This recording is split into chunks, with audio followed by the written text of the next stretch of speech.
بسم اللہ الرحمن الرحیم۔ السلام علیکم، میں ہولیم جہانا اور آپ دیکھ رہے ہیں میرا یوٹیوب چینل۔ آج کی ولاگ کا آغاز کرتے ہیں۔ ولاگ کے آغاز میں دو تین بہت بڑی خبریں ہیں پاکستان تحریک انصاف سے متعلق، جو میں نے آج کی اس ولاگ میں آپ کے ساتھ شیئر کرنی ہے۔ سب سے پہلے پی ٹی آئی سنی اتحاد کونسل کی پارلیمانی پارٹی کا اجلاس ہوا اور بھرپور احتجاج کرنے کا اعلان کر دیا گیا ہے۔ اس پر ڈیٹیل میں آپ کے ساتھ بات کروں گا کہ پاکستان تحریک انصاف میں سنی اتحاد کونسل کی جو ممبر ہیں انہوں نے پارلیمانی کمیٹی کا اجلاس ہوا، اور پارلیمانی کمیٹی کے اجلاس میں بہت بڑے فیصلے کر لی گئی ہے۔ اس اجلاس میں کیا کیا طے پایا ہے اس پر تفصیل میں آپ کے ساتھ بات کروں گا۔ اس کے ساتھ ساتھ چودھری پرویز الہی نے آخرکار خاموشی توڑ دی ہے اور عمران خان سے متعلق بہت بڑا بیان دیا گیا ہے، اس پر بھی آگے چل کر ڈیٹیل میں آپ کے ساتھ بات کروں گا۔ لیکن اس وقت خبر یہ ہے کہ رانا ثناء اللہ نے بہت بڑی دعویٰ کر دیا گیا ہے عمران خان سے متعلقہ، اور ان کی رہائی سے متعلقہ جو ان کی رہائی ہے آج سے 2 دن بعد، یعنی 27 تاریخ کو عمران خان کی رہائی کوئی نہیں روک سکتی ہے اگر حکومت کی طرف سے ایک اور واردات نہیں ڈالی گئی۔ اس پر تفصیل میں آپ کے ساتھ بات کروں گا۔ اور بات یہ ہے کہ ایک اور خبر یہ ہے کہ بانی چیئرمین پاکستان تحریک انصاف عمران خان نے اڈیالہ جیل سے خصوصی پیغام بھجوا دیا گیا ہے، اس پر بھی ڈیٹیل میں آپ کے ساتھ بات کروں گا۔ اور عمران خان نے اڈیالہ جیل سے جو احکامات بھیجی گئی ہے اس پر تفصیل میں آپ کے ساتھ بات کروں گا۔ یہ جو پیغام ہے وہ پاکستان تحریک انصاف کی آفیشیل اکاؤنٹ سے شیئر کر دی گئی ہے، اور عمران خان کے ایکس اکاؤنٹ سے بھی یہ ٹویٹ شیئر کر لیا گیا ہے، اس پر تفصیل میں آپ کے ساتھ بات کروں گا۔ لیکن اگر آپ لوگوں نے اس ویڈیو کو ابھی تک لائک اور شیئر نہیں کی تو اس ویڈیو کو لائک اور شیئر ضرور کریں، کیونکہ یہ ہمارے لیے کافی پیدا کرتے ہیں، کیونکہ ہماری چینل زیادہ تر لوگ رپورٹ کرتے ہیں، اسی وجہ سے آپ لوگوں کی لائکس اور کمنٹ ہمارے لیے بہت ضروری ہے۔ تو بات کرتے ہیں پاکستان تحریک انصاف کی سنی اتحاد کونسل کی پارلیمانی پارٹی اجلاس کے حوالے سے بھرپور احتجاج کرنے کا اعلان کر دیا گیا ہے، اور اس کی صدارت عمر ایوب خان صاحب نے کی ہے، جو اس وقت قومی اسمبلی میں اپوزیشن لیڈر ہے، اور پاکستان تحریک انصاف کی جو سیکرٹری جنرل ہے عمر ایوب صاحب نے اس پارٹی کا جو اس میٹنگ کی صدارت کی، اور اسی صدارت کے دوران قومی اسمبلی میں پاکستان تحریک انصاف اور سنی اتحاد کونسل کی پارلیمانی پارٹی کا اجلاس ہوا۔ یہ اجلاس کس بنیاد پر ہو گیا؟ ایک تو سپریم کورٹ آف پاکستان میں اس وقت اگر آپ دیکھا جائے تو جو مخصوص نشستوں کے حوالے سے کیس چل رہی ہے، اور پاکستان تحریک انصاف کی جو 8 فروری میں انتخابات ہوئی ان کی جو دادگی زدہ ان کی جو مینڈیٹ چوری کر دیا گیا ہے، تقریباً 78 کے لگ بھگ یا 72 کے لگ بھگ جو سیٹیں ہے ان کو چوری کر دیا گیا ہے۔ پاکستان تحریک انصاف کی جو سیٹیں ہے جو فارم 45 کے ذریعے جن لوگوں نے پاکستان تحریک انصاف سے جتوا کر، لیکن دوسری طرف ان کی جو مینڈیٹ چوری کر دیا گیا ہے، تو اسی حوالے سے یہ میٹنگ منعقد کر دی گئی تھی۔ ان میں جو فارم 45 کے ذریعے جو کامیاب تمام امیدواروں کو پارلیمانی اجلاس میں پارٹی کی جو اجلاس تھا اس میں بلا لیا گیا تھا، اور اسی دوران اجلاس میں جو ریحانہ ڈاس، سیما بیا طاہر اور ملک بھر سے پارٹی امیدواروں کو شرکت کرنے کی دعوت دی گئی تھی، اس اجلاس میں سارے کے سارے شرکت ان جو امیدوار ہے جو فارم 45 کے ذریعے کامیاب ہو گئی تھے، لیکن فارم 47 کے ذریعے ان کو ہروا دیا گیا تھا۔ تو اس نے ان لوگوں نے اس جو پارلیمانی کمیٹی کے اجلاس میں شرکت کی، اور انہیں اپنی جو آواز ہے وہ بلند کرنے کے لیے، بھرپور کردار ادا کرنے کے لیے پاکستان تحریک انصاف نے ان کو یقین دہانی کرائی ہے۔ اجلاس میں شرکت بسرا اسجد محلی، علی اعجاز بٹیر بھی شریک تھی۔ پارلیمانی پارٹی کے اجلاس میں ظہیر عباس کوکر، عامر مغول اور علی بخاری کی شرکت۔ آج ہماری پارلیمانی پارٹی مکمل ہوئی، جنرل ٹریبیونل سے بھی فیصلہ حق میں ہوگا، یعنی الیکشن ٹریبیونل نے جس طرح سے اس وقت فیصلہ اس پر آنے والے دنوں میں ان کا امکان ہے کہ ان پر بھی فیصلہ کیا جائے گا۔ تو عمر ایوب صاحب نے کہا کہ آج ہماری پارلیمانی کمیٹی کا جو اجلاس ہے وہ مکمل ہو گیا ہے، اسی حوالے سے جو ان کو فارم 45 کے ذریعے پاکستان تحریک انصاف کی جو امیدوار تھی ان کو کامیاب کرنے قرار دی گئی تھی، لیکن جو الیکشن کمیشن نے واردات ڈالی تھی 8 فروری کو، تو اسی کے ذریعے ان کو فارم 47 کے ذریعے پاکستان تحریک انصاف کی جو امیدواران ہیں ان کو ہروا دیا گیا تھا۔ تو اسی حوالے سے عمر ایوب صاحب نے کہا کہ آج ہمارا جو پارلیمانی پارٹی کے اجلاس میں جو ہے نا وہ مکمل ہو گیا ہے، اور جل ٹریبیونل سے بھی فیصلہ حق میں ہوگا۔ رہنما کا موقف جعلی فارم 47 والے کسی امیدوار کو تسلیم نہیں کرتے ہیں۔ اپوزیشن لیڈر عمر ایوب پارلیمانی اجلاس کا پارلیمنٹ کے باہر اور اندر سخت احتجاج کرنے کا فیصلہ کر لیا گیا ہے، اور ارکان قومی اسمبلی نے پارلیمنٹ کے باہر الیکشن کمیشن کی باہر جو ہے نا احتجاج بھی کی ہے۔ یہ آج مسلسل چوتھواں دن ہے جو پاکستان تحریک انصاف قومی اسمبلی کے باہر، سپریم کورٹ کے باہر اور الیکشن کمیشن کے باہر احتجاجی مظاہرے کر رہے ہیں، اور یہی مطالبہ کر رہے ہیں کہ پاکستان تحریک انصاف کی جو 8 فروری کی مینڈیٹ ہے ان کو چوری کر دیا گیا ہے، ان کو ایک تو مینڈیٹ واپس کر دیا جائے۔ دوسری انہوں نے کہا کہ 8 فروری میں جس طرح سے ہم نے ملک بھر میں جس طرح سے ان پارٹیوں کو شکست دی گئی ہے، تو ہمارا حکومت بنتا ہے ہمیں اپنے حق دیا جائے تاکہ ہم حکومت میں آئے، اور یہ ان کا حق بھی ہے کیونکہ ان کو پاس تو بظاہر ہے کہ فارم 45 کے شرائط موجود ہے، اور پاکستان تحریک انصاف یہ مسلسل یہ مطالبہ کر رہے تھے، لیکن اسی دوران سپریم کورٹ آف پاکستان میں اس وقت مخصوص تشددوں کے حوالے سے کیس چل رہا ہے۔ دیکھنا ہوگا کہ جسٹس قاضی پائیزہ اسی حوالے سے کیا ڈیٹیل دیں گے، اور کیا پاکستان تحریک انصاف کے حق میں یہ فیصلہ دیں گے یا پاکستان پیپلز پارٹی اور نون لیگ کو یہ سیٹ ہی دیں گے، کیونکہ نون لیگ اور پیپلز پارٹی ان کی جو ان کو ویسے تو وکیل رکھنے کی بھی ضرورت نہیں ہے، یا حکومت کو وکیل رکھنے کی بھی ضرورت نہیں ہے، کیونکہ آپ کو پتہ ہے کہ اس وقت جسٹس قاضی پائیزہ مکمل طور پر حکومت کی سائیڈ لے رہی ہے، وہ خود وکیل بھی ہے، جج بھی ہے، پتہ نہیں وہ کیا کیا چیز ہے، خود فیصلے کرتے ہیں، ان کے پاس طاقت ہے، لیکن ان کی طاقت جو اللہ تعالیٰ نے ان کو جو طاقت دی ہے، جو پاور دی ہے، تو ان سے بروز محشر پوچھا بھی جائے گا کہ آپ لوگوں کو جو میں نے جو طاقت دی ہے آپ نے ان کا کس طرح استعمال کر لیا گیا ہے۔ اس کے ساتھ ساتھ جو اسد قیصر صاحب نے جو پارلیمانی کمیٹی کے اجلاس میں اپنے خیالات کا اظہار کرتے ہوئے کہا ہے کہ ریحانہ ڈار صاحبہ آپ نے بہت جرأت سے مقابلہ کیا ہے، آپ کو خراج تحسین پیش کرتا ہوں، ابھی ہم ایک نئی موڑ پر آ گئی ہے، یہ شاید ایک نیا آپریشن شروع کر رہے ہیں جس کے خد و خوال ہمیں معلوم نہیں ہے۔ بیرسٹر گور صاحب نے تھوڑی ڈپلومیٹک بات کی ہے، لیکن میں واضح طور پر بتانا چاہتا ہوں کہ ہم کسی بھی فوجی آپریشن کی نہ حمایت کریں گے، نہ سپورٹ کریں گے، بلکہ بھرپور مخالفت کریں گے، خاص طور پر جس آپریشن کے پیچھے بہت سے سنجیدہ محرکات ہیں۔ دوسری بات یہ ہے کہ مزاحمت کا ٹائم ہے، جس آپریشن کے پیچھے جس طرح سے ہماری ماں جی نے جس طرح سے جرأت کی ہے، یہ ہماری آئیڈیل ہے، ہم سب نے اسی جرأت کے ساتھ نکلنا ہے۔ یہ اسد قیصر صاحب نے کہا کہ جس طرح سے اس وقت جو عزم استحکام کی آپریشن حکومت کی طرف سے لانچ کر دی گئی ہے، شروع کر رہے ہیں، تو اسد قیصر صاحب نے کہا کہ ان کی خد و خوال ہمیں معلوم نہیں ہے، لیکن انہوں نے کہا کہ جو بیرسٹر گوہر صاحب ہے انہیں تھوڑی ڈپلومیٹک بات کی ہے، اور اسد قیصر صاحب نے کہا کہ میں واضح طور پر کہنا چاہتا ہوں کہ میں کسی بھی قسم کی جو فوجی آپریشن ہے نہ ان کی حمایت کریں گے، نہ ان کی سپورٹ کریں گے، بلکہ بھرپور مخالفت کریں گے، خاص طور پر جس آپریشن کے پیچھے بہت سے سنجیدہ محرکات ہیں۔ تو یہ اسد قیصر صاحب نے بہت کلیئرلی آج حکومت کو یہ پیغام بھجوا دیا گیا ہے کہ اگر آپ آپریشن کے نام پر لوگوں کے گھروں میں گھسیں گے، یا آپریشن کے نام پر آپ اپنی لیے کوئی مفاد ڈھونڈتے ہیں، تو یہ اسد قیصر صاحب نے کہا کہ کسی بھی صورت ہم برداشت نہیں کریں گے۔ اس کے ساتھ ساتھ پی ٹی آئی اور سنی اتحاد کونسل کی پارلیمانی پارٹی نے پارلیمنٹ کے اندر اور باہر بھرپور احتجاج کرنے کا فیصلہ کر لیا ہے۔ اپوزیشن لیڈر قومی اسمبلی میں عمر ایوب خان نے کہا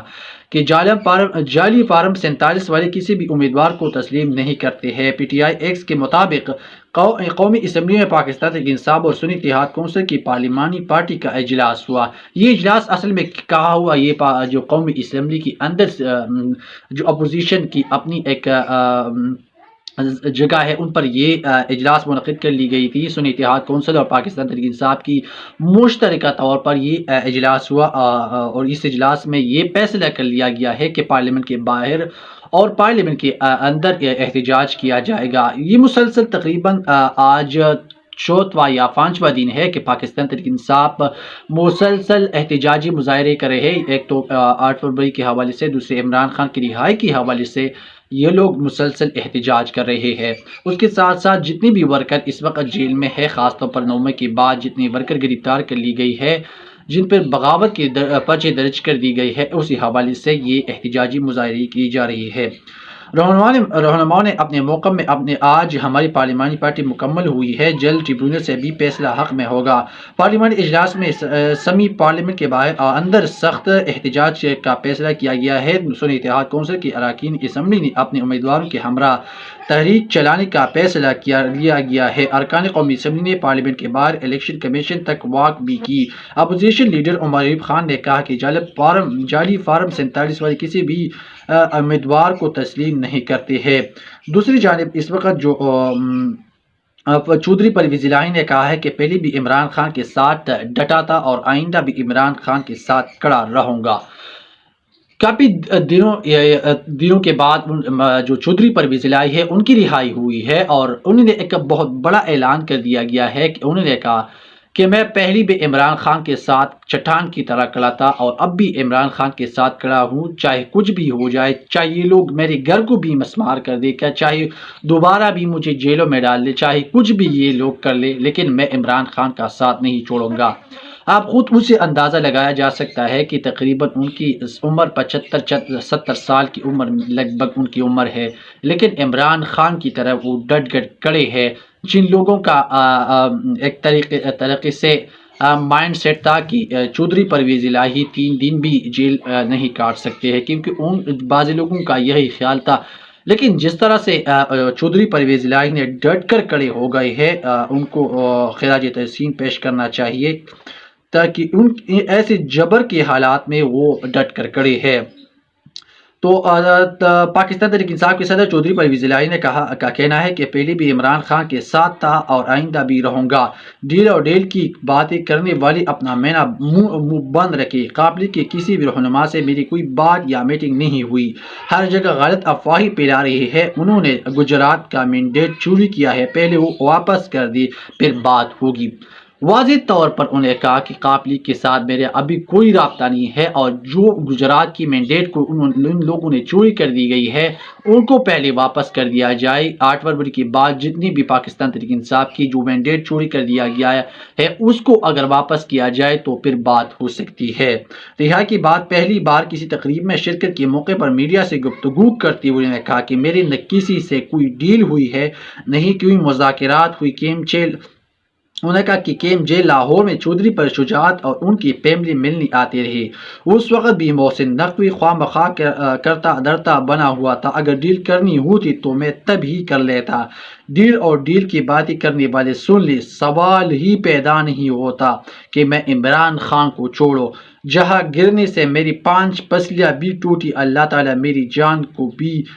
بچا سکتا ہے۔ یہ چودھری پرویز الہی نے اس وقت اس موقع پر بہت بڑا اعلان کر دیا گیا ہے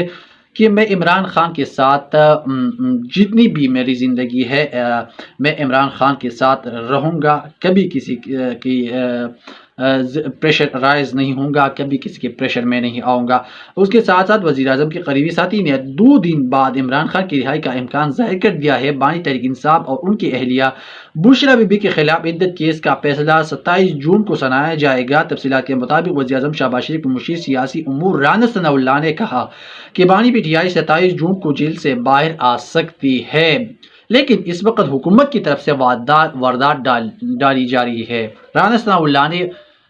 جو اربعین نیوز کے پروگرام میں گفتگو کرتے ہوئے یہ بھی انکشاف کیا ہے کہ آنے والے دنوں میں جب عمران خان کی رہائی ہوتی ہی ان کو دوبارہ کسی اور کیس میں بھی گرفتار کیا جا سکتا ہے، کیونکہ حکومت اس وقت یہ نہیں چاہتی ہے کہ عمران خان گراؤنڈ پر آ کر ہمارے خلاف کھڑے ہو جائے، کیونکہ یہ حکومت اسی طور خوفزدہ ہے پاکستان تحریک انصاف یا عمران خان کی وجہ سے،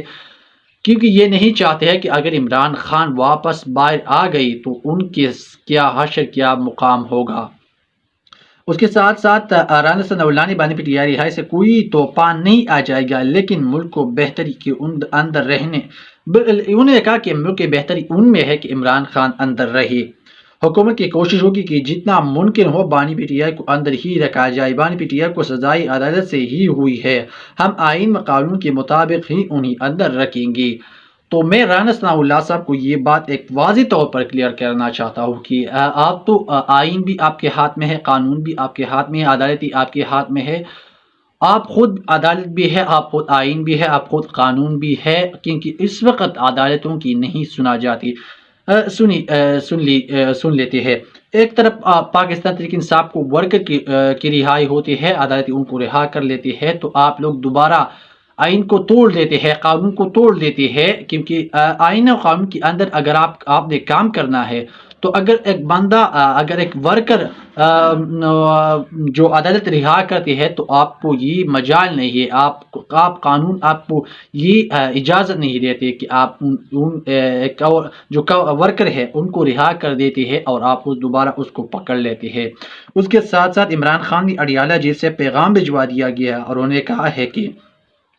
عمران خان صاحب نے کہا ہے کہ پاکستان سے دہشت گردی کا خاتمہ اور امن و امان کا قیام ہمیشہ سے تحریک انصاف کی پالیسی رہی ہے۔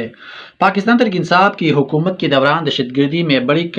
کمی آئی ہے۔ خیبر پختونخوا میں پولیس اور سی ٹی ڈی کے اداروں کو مضبوط کیا، جس کے نتیجے میں خیبر پختونخوا اور خاطر افغانستان میں پاکستان مخالف اشرف غنی حکومت کے ساتھ بات چیت کی، ان کو پاکستان آنے کی دعوت دی اور قیام امن کے لیے خود بھی افغانستان کا دورہ کیا۔ امریکہ کے انخلا کے بعد افغانستان میں سول وار کا خدشہ تھا، جیسے نہایت حکمت سے ہینڈل کیا گیا کہ افغانستان میں نئی حکومت کا قیام ہونے کے بعد اسی حکومت کے ساتھ تعلقات قائم کرنے میں اسی وقت کی D G I S I general Faiz Hameed کا کلیدی کردار تھا۔ خطے کے حالات کو مدنظر رکھتے ہوئے میری حکومت کی جانب سے فیصلہ کر لیا گیا تھا کہ ڈی جی آئی کو تبدیل نہ کیا جائے، اور یہی ہدایت جنرل باجوہ کو میں نے کی۔ عمران خان صاحب یہ کہہ رہے کہ یہ میں نے جنرل باجوہ جو اس وقت کی آرمی چیف صاحب تھی، ان کو میں نے یہ تجویز کر دی گئی تھی کہ اس وقت کی جو ڈی جی آئی ایس آئی تھی، جو آئی ایس آئی کا ہیڈ تھا، ان کو تبدیل نہیں کیا جائے، جو جنرل پیس تھا۔ تو اسی باوجود عمران خان صاحب نے کہا کہ اسی باوجود جنرل باجوہ نے جو ڈی جی آئی ایس آئی تھا اس وقت کی جنرل پیس کو تبدیل کر دیا گیا تھا، اور اس کے ساتھ ساتھ اور یہی جنرل باجوہ کو وزیر اعظم کو بتایا گیا کہ انہیں تبدیل نہیں کیا جائے گا۔ لیکن جنرل باجوہ عمران خان صاحب کہتے ہیں کہ جنرل باجوہ نے مجھے کہا کہ جو جنرل پیس ہے ان کو تبدیل نہیں کیا جائے گا، مگر اس کے باوجود انہیں تبدیل کر دیا گیا، جس کے وجوہات بعد میں سامنے آئے، جو کہ واضح طور پر جنرل باجوہ اور نواز شریف مابین جنرل باجوہ کی مدت ملازمت میں توسیع کی ایکسٹینشن کو لے کر جانب والی ڈیل کے حوالے سے باتیں ہو رہے تھے۔ تو اسی دوران مابین جنرل باجوہ کی بعد کے واقعات انہیں ہدایت کی گئی ہے کہ جنرل باجوہ نے محض اپنی ذاتی مفاد کے لیے ملک کا یہ بے حد نقصان پہنچایا۔ اسی دہشت گردی کی انسدادیں ہٹا کر تحریک انصاف کو کچلنے پر لگا دیا گیا ہے۔ اس وقت جو ملک کے حالات ہے، اب خود سے ان کو اندازہ لگایا جا سکتا ہے کہ اس وقت ملک میں کافی زیادہ کرائسس چل رہی ہے۔ دوسری طرف دہشت گردی کی لہر بھی آ رہی ہے، اور دیکھنا ہوگا اللہ تعالی ہماری حال پر رحم کری اور ہماری جو اکانومی ہے ان کو مضبوط کری، اور اللہ تعالی اس ملک میں ایسی حکومت قائم کر دی تاکہ ملک کی اور آئین اور قانون اور پاکستان کی عوام کی مفاد میں ہو۔ آج کی ویڈیو کے لیے اتنا ہی۔ اگلی ویڈیو کے ہمارے چینل کو لازمی سبسکرائب کریں اور بیل آئیکن کو ضرور دبائیں تاکہ آنے والی ویڈیوز آپ کو بر وقت مل سکے۔ اس ویڈیو کو لائک اور شیئر اور کمنٹ ضرور کریں۔ شکریہ۔